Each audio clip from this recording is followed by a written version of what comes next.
brought to you by V-Guard। আর এই মুহূর্তের একটা গুরুত্বপূর্ণ আপডেট, ভোটবঙ্গে ফের প্রধানমন্ত্রী। 16 এপ্রিল বালুরঘাট ও রায়গঞ্জে জোড়া সভা করবেন নরেন্দ্র মোদী। প্রধানমন্ত্রীর সভার দিনই জলপাইগুড়িতে জনসভা মুখ্যমন্ত্রীর।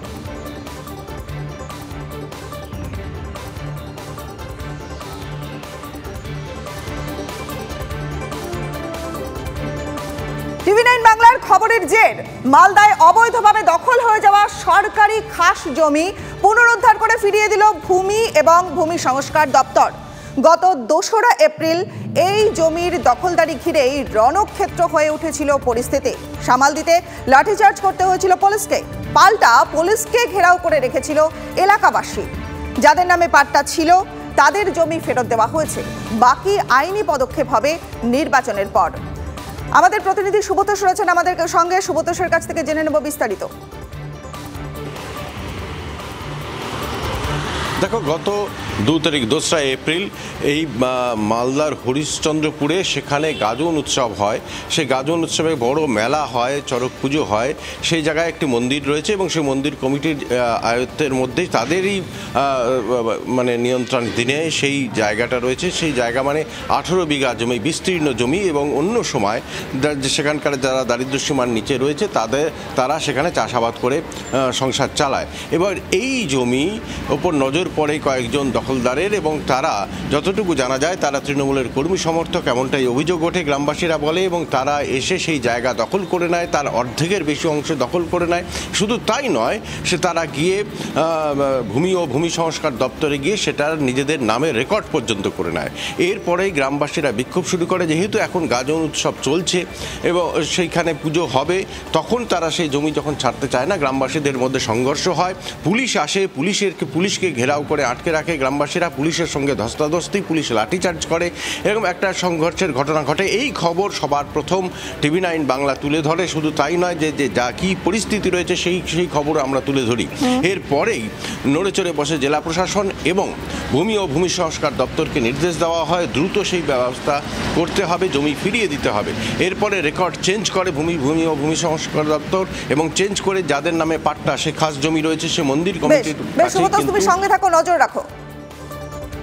আমরা জানি সবাই ভেস্ট আছে, আজ থেকে না অনেক দিন থেকে আমরা জানি ভেস্ট আছে, কিন্তু আমাদের সঙ্গে ওরা বাড়াবাড়ি করেছে, মারপিট করেছে, পুলিশ থানা করেছে, পুলিশ দিয়ে মার খাওয়াইছে।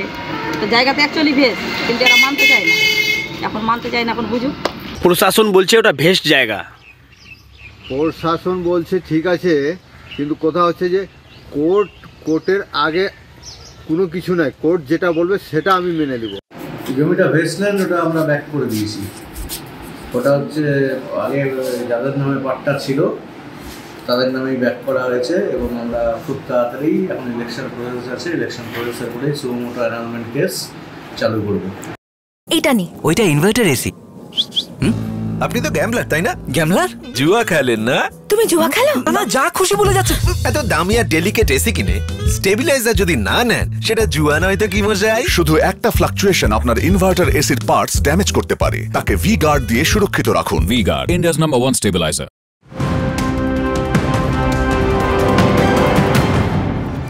এবার এই মুহূর্তের একটি গুরুত্বপূর্ণ আপডেট, হরিয়ানার স্কুল বাস উল্টে 6 পড়ুয়ার মৃত্যু। মহেন্দ্রগড়ে ঈদের দিনেও খোলা ছিল স্কুল বাসে 40 জন পড়ুয়া ছিল, জখম বেশ কিছু শিশু। ভোটের আবহে খুশির ঈদ, কামারহাটিতে সুজন সৌগতর সৌজন্য সাক্ষাৎকার। দমদমে তৃণমূল প্রার্থী সৌগত রায়, সিপিএম প্রার্থী সুজন চক্রবর্তী। ঈদের অনুষ্ঠানে কাছাকাছি হাতে হাত মেলালেন দুজন প্রার্থী।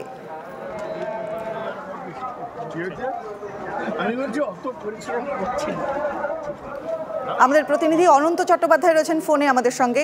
অনন্ত, ভেদাভেদ ভুলে রাজনীতিতে সৌজন্যের নজির কি তাহলে দেখা গেল? একদমই যে ভেদাভেদ নেই, কোনো রকম কোনো রেষারেষি নেই। দুজনের মুখোমুখি পড়ে গেলেন এবং ঈদের উৎসবে ময়দান, কামারহাটির এই ছাই ময়দানে দুজনেই মুখোমুখি পড়ে দুজনেই করমর্দন করলেন, শুভেচ্ছা বিনিময় করলেন, দুজনেই হাসাহাসি করলেন। সঙ্গে ছিলেন প্রাক্তন বিধায়ক মানস মুখার্জিও, তিনিও সৌগত রায়ের পিঠ চাপড়ে দিলেন, এবং যেন একটা সৌজন্যমূলক একটা ভালো একটা পরিবেশ সৃষ্টি হলো। এই যে এটা একটা যে বার্তা দেবে জনমানুষে, যেহেতু সামনে ভোটের যে হিংসা কতটা এটা পড়বে এটাই এখন দেখার বিষয়। বেশ, খুব সুন্দর ছবি অনন্ত, খুব ভালোও লাগছে দেখতে। ধন্যবাদ তোমাকে।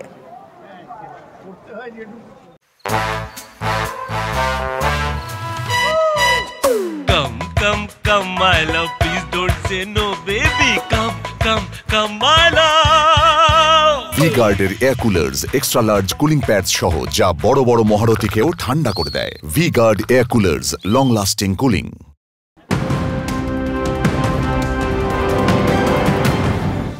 একটা গুরুত্বপূর্ণ আপডেট, সোমবার সুপ্রিম কোর্টে কেজরিওয়ালের মামলার শুনানির সম্ভাবনা।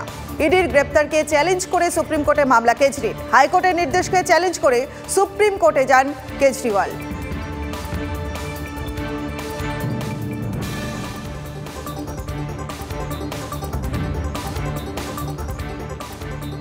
বৃদ্ধ বিধবার বার্ধক্য ভাতার টাকা ঢুকছে প্রতিবেশীর অ্যাকাউন্টে। উপভোক্তার তালিকায় নাম থাকলেও মিলছে না সরকারি অনুদান। নন্দীগ্রামের আমদাবাদ গ্রামের সরস্বতী পাখিরা হন্যে হয়ে ঘুরছেন। অভিযোগ, 4 বছর ধরে ভাতার টাকা ঢুকছে প্রতিবেশীর অ্যাকাউন্টে। টিএমসির দাবি, প্রশাসনিক ত্রুটিতে ভাতা পাচ্ছেন না বৃদ্ধা।